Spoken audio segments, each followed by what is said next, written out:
मित्रांनो, आजचा भाग तितकाच रोमॅन्टिक आणि तसाच धमाकेदार सुद्धा आहे. यश कावेरीच्या केमिस्ट्रीबद्दल आता विद्याला कळले.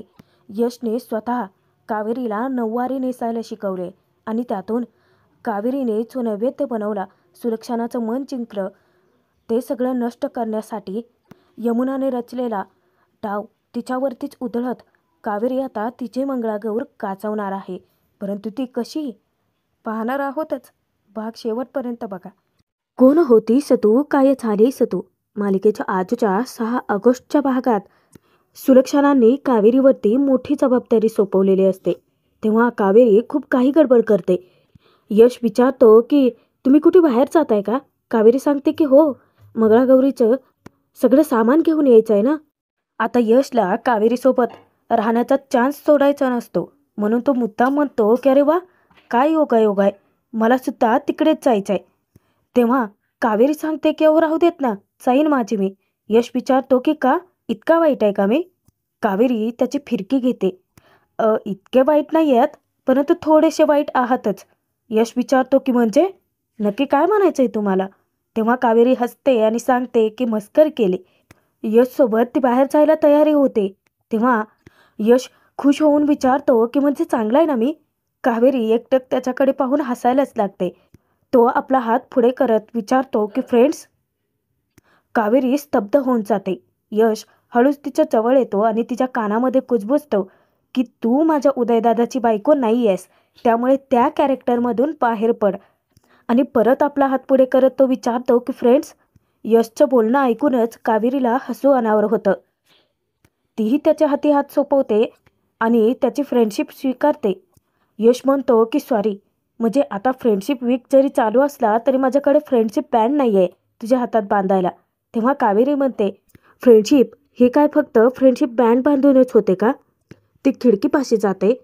यशला सांगते की मैत्री हे मनाने मानलेलं नातं असतं, आपण स्वीकारलेलं. आई वडील, बहीण भाऊ ही नाती आपण निवडलेली नसतात, तसं मैत्री हे नातं आपण स्वतःहून निवडलेलं असतं. तेव्हा यश कावेरीपाशी येऊन म्हणतो की जसं मी तुला निवडलं. तेव्हा कावेरी खजील होऊन त्याच्याकडे पाहतच राहते. तेव्हा यश शब्द बदलतो. तो सांगतो की मैत्रीण म्हणून निवडलं. तेव्हा कुठे कावेरी निश्चिंत होते. यशच्या डोक्यात एक आयडिया येते. तो पटकन आपल्या खिशातला रुमाल काढतो, त्याचा गुंडाळा करतो आणि कावेरीला सांगतो की फ्रेंडशिप बँड. तेव्हा कावेरी सुद्धा आपला हात पुढे करते. यश त्याचा रुमाल तिच्या हाती बांधतो, फ्रेंडशिप बँड म्हणून. आता यशने तर कावेरीला रुमाल तर बांधलेला असतो. तेव्हा तो विचारतो माझं बँड? कावेरी जेव्हा त्याला थँक्यू बोलते तेव्हा तो डोळे वटारून पाहतो. आता कावेरीला सुद्धा आयडिया सुचते. ती पटकन आपल्या साडीचा एक दोरा काढते आणि त्यानंतर फ्रेंडशिप बँड म्हणून तो दोरा यशच्या हातावर बांधते. दोघेही खूप खुश होतात. तेव्हा कुठे कावेरीच्या लक्षात येतं. ती म्हणते की अरे देवा, आता फ्रेंडशिप डे तर साजरा झाला, परंतु मंगळागौरीची तयारी अजून बाकी आहे ना. ती परत काही गडबड करते. तेव्हा यश तिला विचारतो आता तर आपण फ्रेंड्स आहोत ना, त्यामुळे तुम्ही माझ्याकडून लिफ्ट घेऊ शकता आणि जर का मी तुमच्यासोबत आलो तर आपण शॉपिंग पटकन करू आणि तसंही तुमचे रिक्षाचे पैसेही वाचतील. मी पटकन बाईक काढतो, तुम्ही बाहेर या, असं सांगून तो बाहेर निघून जातो. त्यानंतर रात्रीच्या वेळी विद्या जेव्हा अमृताच्या हातावरती मेहंदी काढते तेव्हा अमृता तिचं खूपच कौतुक करते. सुलक्षणा तर आता माधवीला सुद्धा मेहंदी काढायला सांगतात. तेव्हा माधवी म्हणते अगं जिचेही मंगळागौर आहे, आधी तिला तर काढू देत.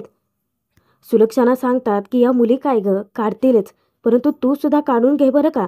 आता काहीच वेळानंतर यमुनाने एक कारस्थान करून ठेवलेलं असतं, त्याचेच परिणाम कावेरीला भोगावे लागतात. विद्याने अमृताच्या हातावर काढलेल्या मेहंदीची अचानकच आग व्हायला लागते. तिला प्रचंड त्रास होतो आणि अमृता कसलाही विचार न करता ती मेहंदी पटकन पुसून टाकते. तिला होणारा त्रास पाहून सगळेच जण घाबरतात.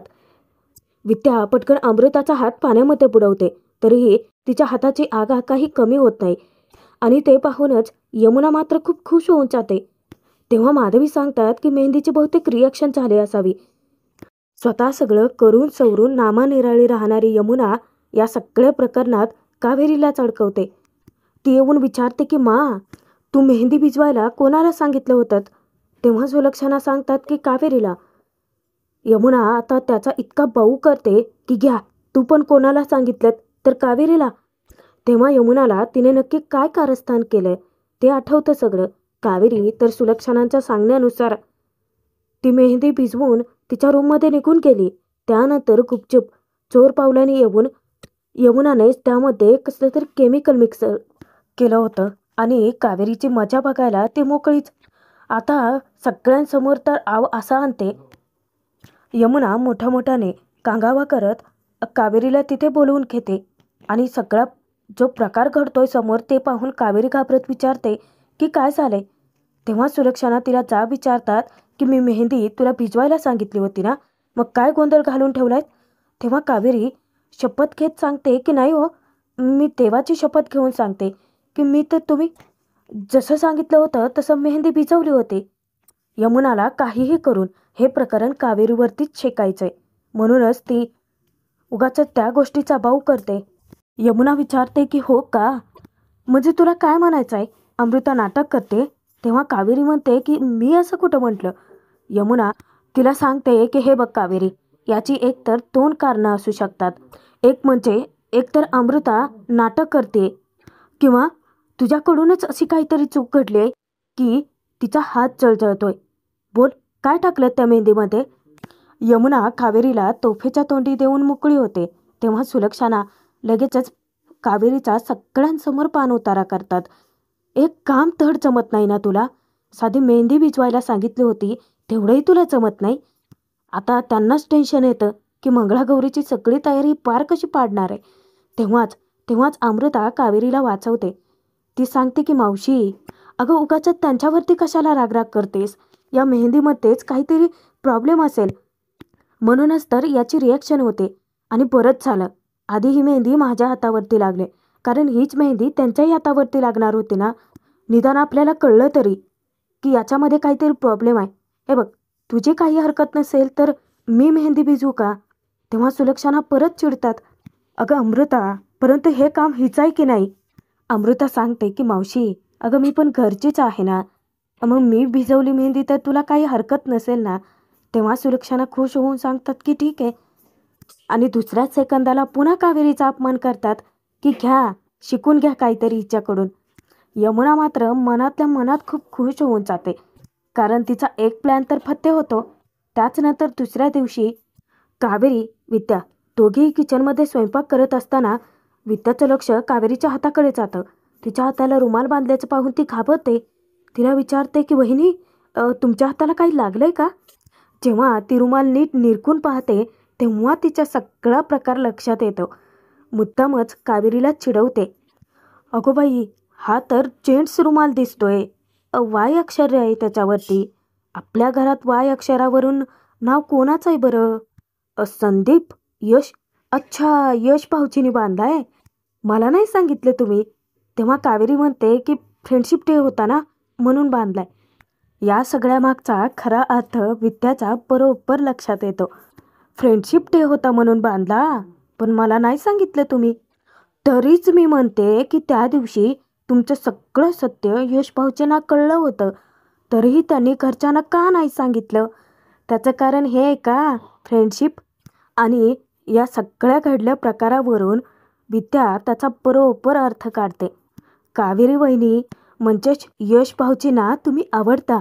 तेव्हा कावेरी थोडीशी कचरते. ती म्हणते की काहीतरीच काय बोलताय तुम्ही? विद्या म्हणते की नाही नाही नाही नाही, यश भाऊजींच्या डोळ्यात मी तुमच्याविषयीचं प्रेम बघितलंय वहिनी. काय सांगावं की तुम्ही खरंच या घरची सून व्हाल, माझी कावेरी वहिनी. आणि ती तिला घट्ट मिठी मारते.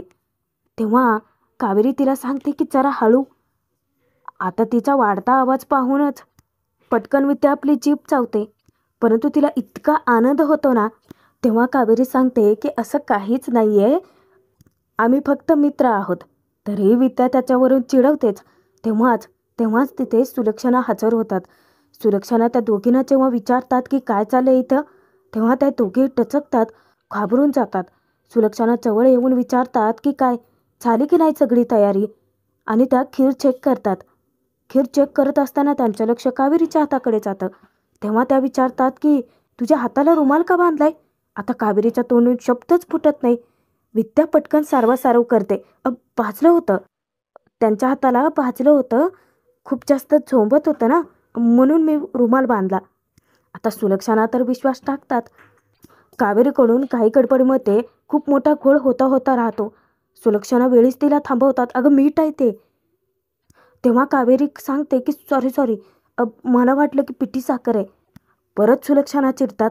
नशीब माझं वेळेत मी बघितलं, नाहीतर मीठ टाकून सगळी खीर नासवली असती.